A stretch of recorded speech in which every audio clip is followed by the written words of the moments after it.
देश में इतने सारे ग्रंथ हैं, सिर्फ रामायण पर ही चर्चा क्यों हो रही है?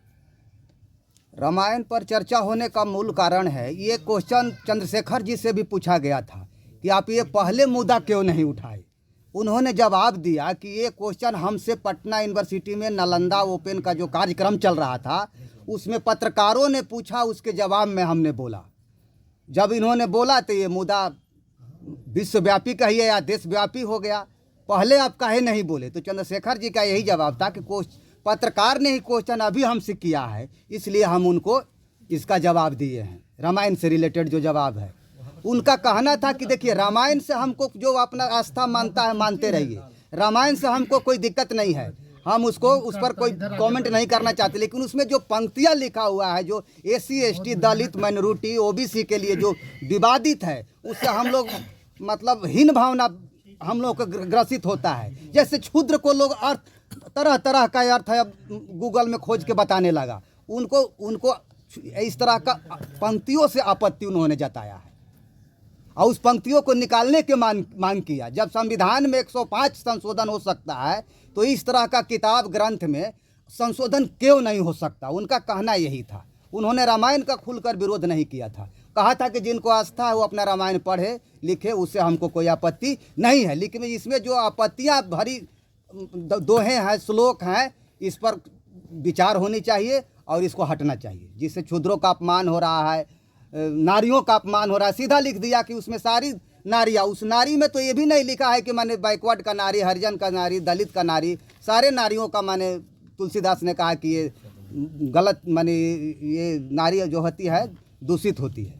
इस पर उन्होंने किया तो लगा कि कुछ बड़े लोग इस मुद्दा को उठा रहे हैं, इसलिए और लोगों ने हिम्मत दिखाया।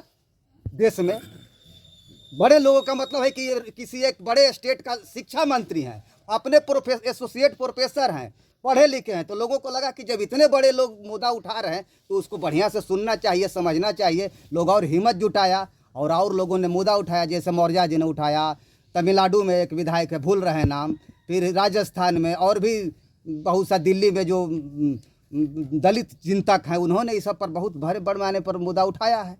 यही कहना है हमको कि आज ये ज़्यादा ताज़ा हो गया है। एक शिक्षा मंत्री इस मुद्दा को गंभीरता से उठाया तो लोगों का ध्यान आकर्षित हुआ।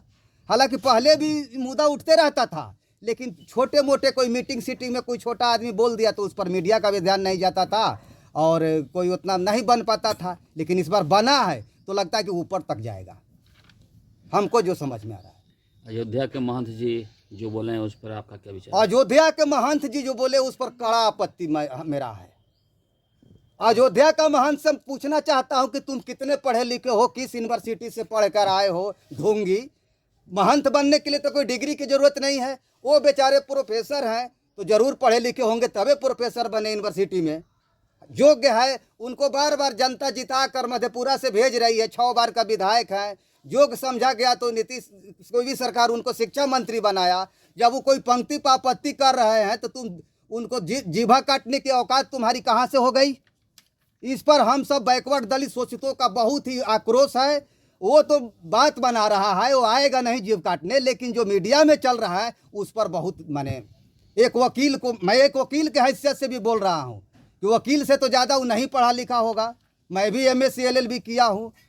उसके ये जो 10 लाख जो 10 करोड़ जो रुपया देकर जीभ काटने का बात कर रहा है, उससे मैं चैलेंज कर सकता हूँ कि 85% इस देश का दलित, शोषित, अकालियत, पिछड़ा अपने को मतलब हीन महसूस कर रहा है कि एक आदमी जो है ढोंगी बनकर एक चैलेंज कर रहा है, हम लोग कुछ नहीं कर पा रहे हैं। लेकिन वो निकलेगा नहीं, उसको मीडिया जाके पूछा, वहीं से बोल दिया, वो बिहार आके जीभ काटने वाला है। वो प्योर ढोंगी है, ऐसा ही अपना कोई जाल जवाल से अपना बन गया है, बैठा हुआ है, लंद फंद बक रहा। आज भी कोई बोला है, उसका नाम हमको अभी नहीं याद पड़ रहा है। एक वकील साहब है, कोई मौर्या है बेचारे, इलाहाबाद हाई कोर्ट में सीनियर एडवोकेट हैं, आज PIL उस पर करने वाले हैं। कोई है, नाम आ जाएगा शाम तक, भुला रहे हैं, देख रहे थे यूट्यूब में था। तो उस पर कड़ा आपत्ति है और मूल रूप से हम उसी का आज विरोध करने के लिए माने यहाँ पर आए हुए थे, है ना, कि इस तरह का जो मामला 10 लाख 20 करोड़ जो दे रहे हो, ये बंद होने चाहिए इस देश में। नहीं तो जिस दिन जाग जाएगा 85% अकालियत, दलित, शोषित, पिछड़ा वर्ग, उस दिन तुमको मंदिर से खींच कर ले आके रोड पर मार देगा। फिर कहोगे कि ये ऐसे कर रहा है वैसे कर रहा है। आई हुआ है पहले। भारत सरकार से अपेक्षा है कि इस तरह का जो मंदिरों में ढोंगी जो बनाए गए हैं, जो अपने आप बन गए हैं, मैं तो ये मांग करूंगा कि बड़े बड़े तीर्थ स्थलों पर भारत सरकार काउंसलिंग करके उसकी गुणवत्ता को चेक कर उस मंदिर में बैठाया जाए, जैसे तमिलनाडु में बैठाया जाता है। हम तो पूरे देश में करीब कुछ जगहों पर घूमे हैं तो एक ही टाइप के पंडित और ब्राह्मण पंडा देखने को मिलता है।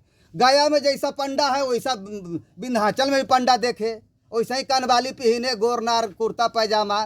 तो ये परंपरा को हम भारत सरकार से मांग करेंगे कि तमिलनाडु में वहाँ जो है स्टालिन, वो अब योग्यता के आधार पर, जाति के आधार पर नहीं, योग्यता के आधार पर रख रहा है मंदिर में पुजारियों को, क्योंकि उसमें करोड़ों करोड़ों का आर्थिक मदद होता है। उस मदद पर भी सरकार का वहाँ पर अधिकार हो गया तमिलनाडु में। तो ऐसे ऐसे ढोंगियों को मैं भारत सरकार से मांग करूँगा कि ये सब आग लगाने वाले हैं, लोगों को और उकसा रहे हैं, ऐसे ढोंगियों को वहाँ से हटाया जाए और कुछ योग्य लोगों को ऐसे ऐसे बड़े मंदिरों पर जो आस्था रखते हैं उनको बैठाया जाए। मेरा डिमांड भारत सरकार से ही है। आप अपना नाम बताइए। टुनटुन सिंह यादव, अधिवक्ता, सिविल कोर्ट गया।